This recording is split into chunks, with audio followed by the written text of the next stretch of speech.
Assalamualaikum warahmatullahi wabarakatuh.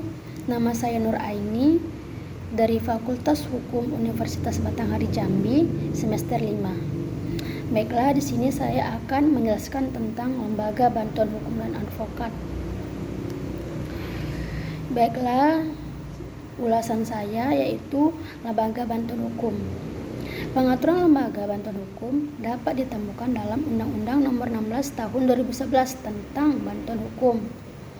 Lembaga bantuan hukum merupakan salah satu pemberi bantuan hukum sebagaimana diatur pasal 1 angka 3 Undang-Undang Nomor 16 Tahun 2011 yang berbunyi, pemberi bantuan hukum adalah lembaga bantuan hukum atau organisasi kemasyarakatan yang memberi layanan kemasyarakatan yang memberi layanan bantuan hukum berdasarkan undang-undang ini. Bantuan hukum adalah jasa hukum yang diberikan oleh pemberi bantuan hukum secara cuma-cuma kepada penerima bantuan hukum. Penerima bantuan hukum meliputi setiap orang atau kelompok orang miskin yang tidak dapat memenuhi hak dasar secara layak dan mandiri yang meliputi hak atas pangan, sandang, layanan kesehatan, layanan pendidikan, pekerjaan dan berusaha, dan atau perumahan.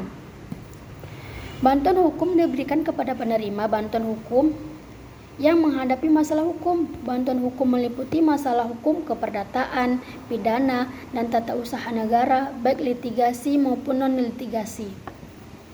Bantuan hukum meliputi menjalankan kuasa, mendampingi, mewakili, membela, dan atau melakukan tindakan hukum lain untuk kepentingan hukum penerima bantuan hukum. Pelaksanaan bantuan hukum dilakukan oleh pemberi bantuan hukum yang telah memenuhi syarat dan yang meliputi 1.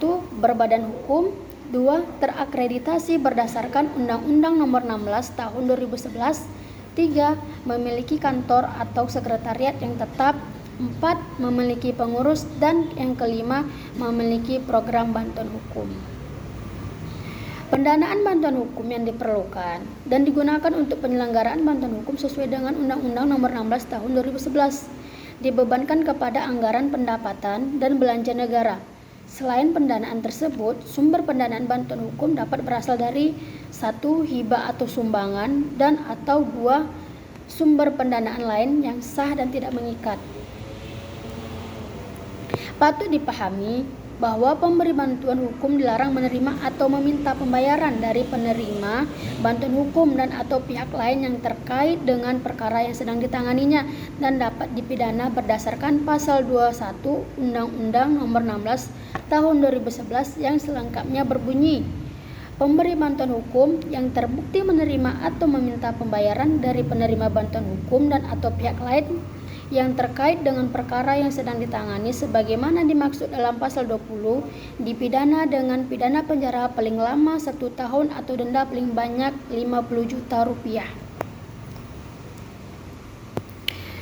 Baiklah, hubungan lembaga bantuan hukum dengan advokat. Hubungan antara lembaga bantuan hukum dan advokat diantaranya tampak dalam ketentuan mengenai hak dan kewajiban. Lembaga bantuan hukum sebagai pemberi bantuan hukum berhak melakukan rekrutmen terhadap advokat, paralegal, dosen, dan mahasiswa fakultas hukum, melakukan pelayanan bantuan hukum, menyelenggarakan penyuluhan hukum, konsultasi hukum, dan program kegiatan lain yang berkaitan dengan penyelenggaraan bantuan hukum.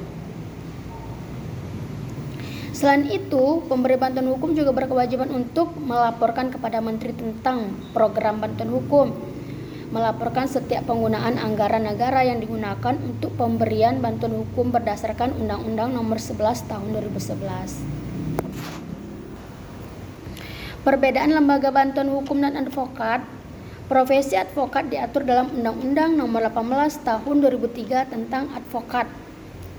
Advokat adalah orang yang berprofesi memberi jasa hukum, baik di dalam maupun di luar pengadilan, yang memenuhi persyaratan berdasarkan ketentuan Undang-Undang Advokat.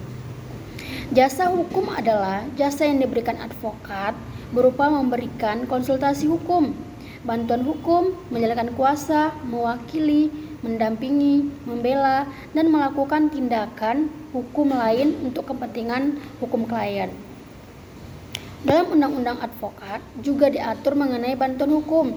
Bantuan hukum adalah jasa hukum yang diberikan oleh advokat secara cuma-cuma kepada klien yang tidak mampu. Namun, terdapat perbedaan antara konsep bantuan hukum dalam Undang-Undang Nomor 11 Tahun 2011 dan Undang-Undang Advokat. Tidak semua jasa hukum yang diberikan advokat bersifat gratis.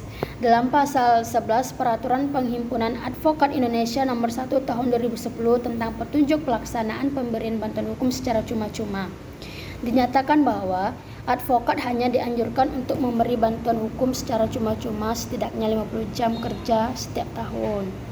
Selebihnya dalam Undang-Undang Advokat telah diatur bahwa advokat berhak menerima honorarium atas jasa hukum yang telah diberikan kepada kliennya.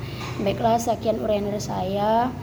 Semoga jelas. Wassalamualaikum warahmatullahi wabarakatuh.